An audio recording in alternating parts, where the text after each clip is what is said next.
Oi, gente. Eu comecei hoje o dia falando da melhor medida do Lula, né? A medida provisória para taxar os super ricos. E hoje eu vou falar da escolha que para o Supremo, né, do Zanin, que pode ter sido a pior coisa que o Lula fez, especialmente se o Zanin votar a favor do marco temporal. E o que é o marco temporal? E qual é a notícia recente que nós temos aqui sobre o marco temporal? Porque temos uma notícia nova sobre o marco temporal. O André Mendonça, surpreendendo 0 pessoas, votou a favor do marco temporal e empatou o julgamento no Supremo Tribunal Federal. Bem, o marco temporal é um presente para os ruralistas e os madeireiros. Ele tenta estabelecer, como o nome diz, um marco temporal, ou seja, em 1988, na Constituição Cidadã, seria o marco que o indígena teria que provar, sim, isso é exigido do indígena, que o indígena teria que provar que ele já estava na terra em 1988. E se ele não conseguir provar, significa que ele pode perder essa terra.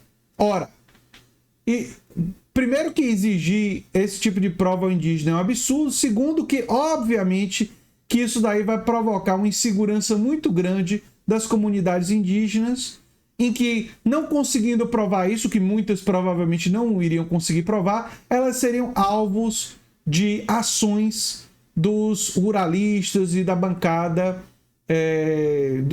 ruralista e dos madeireiros, né? Dos grileiros ilegais e tudo mais. Grileiros ilegais, muitas vezes, que têm provas ilegais de terras, de posse de terras. Aliás, a grilagem é justamente esse processo de falsificação, de mentira, né?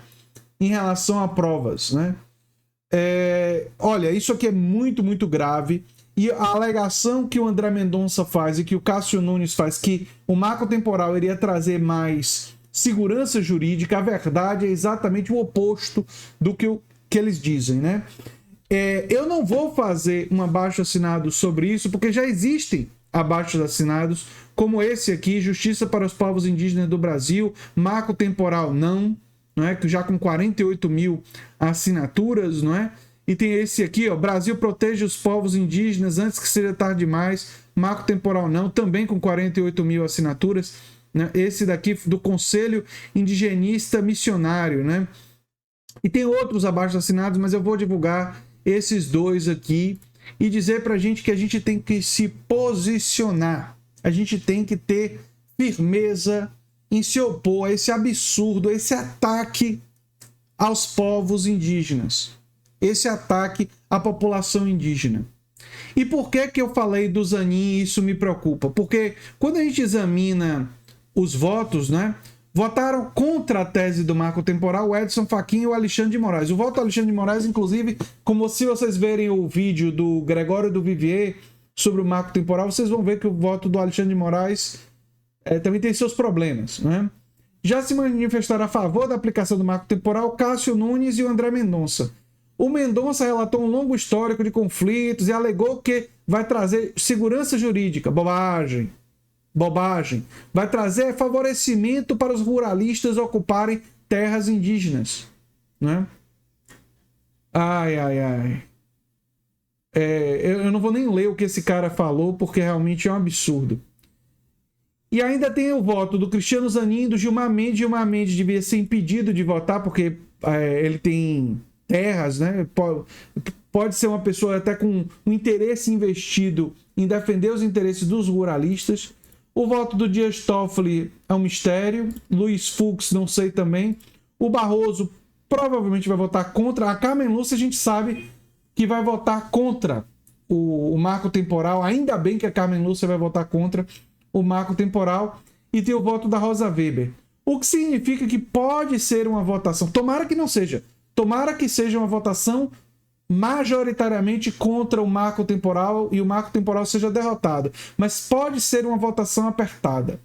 E se for uma votação apertada, e se for uma votação decidida por um voto, aí aquela escolha do Cristiano Zanin, que eu falei para vocês lá atrás, que era problemático, e eu fui muito criticado. Gostaria de lembrar isso. Eu fui muito criticado por questionar essa escolha do Lula. Eu disse à época que a escolha de um ministro do Supremo Tribunal Federal, sem que a gente soubesse o perfil dele, ideológico, sem que a gente conhecesse como é que ele interpreta a lei, se ele é um conservador, um reacionário, ou se ele é um progressista e uma pessoa de esquerda, porque isso informa como você interpreta a lei. Isso informa a maneira de olhar para uma questão legal, não é? Era importante. E muita gente me criticou, muita gente disse que Lula sabe como Zanin iria se posicionar, que Lula tem que confiar no presidente Lula e tal e coisa. E eu disse, não é uma questão de desconfiança de Lula. Eu acredito que o critério que ele está utilizando de gratidão, de por ter sido defendido pelo Zanin, e vale a pena dizer que as decisões favoráveis a Lula são todas posteriores a Vaza Jato. Então, me parece que a gente tem muito mais agradecimento a fazer ao Walter Delgatti Neto, ao Glenn Greenwald, à imprensa que noticiou a Vaza Jato, porque me parece que a Vaza Jato foi muito mais importante para a libertação de Lula e para Lula hoje ser presidente, né, do que o Zanin, né? É uma opinião aí que eu tenho, olhando as evidências, olhando os dados, não é? Mas, ok, Zanin tem um percentual dele lá, mas isso não é motivo para ele ser indicado para ministro do Supremo Tribunal Federal. Já foi feito.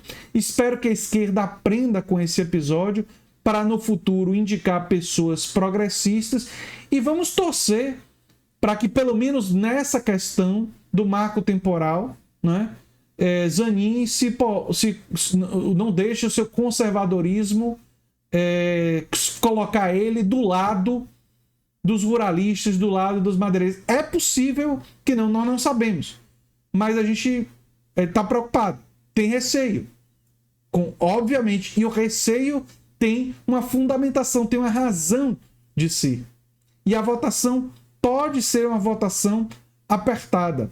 E seria verdadeiramente trágico que o primeiro governo a criar o Ministério dos Povos Indígenas, que colocou Sônia Guajajara, uma indígena militante, no ministério, seria trágico, que teria indicado um ministro que vai votar a favor do marco temporal.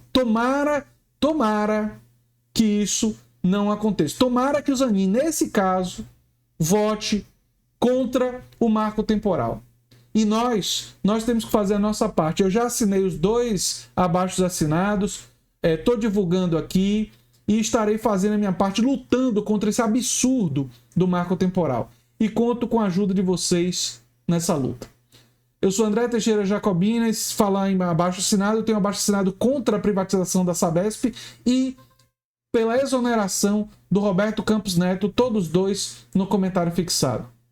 Um abração e até o próximo vídeo, gente. E se você gosta do que a gente faz, liga o sininho para receber notificações de vídeos. Tchau, tchau.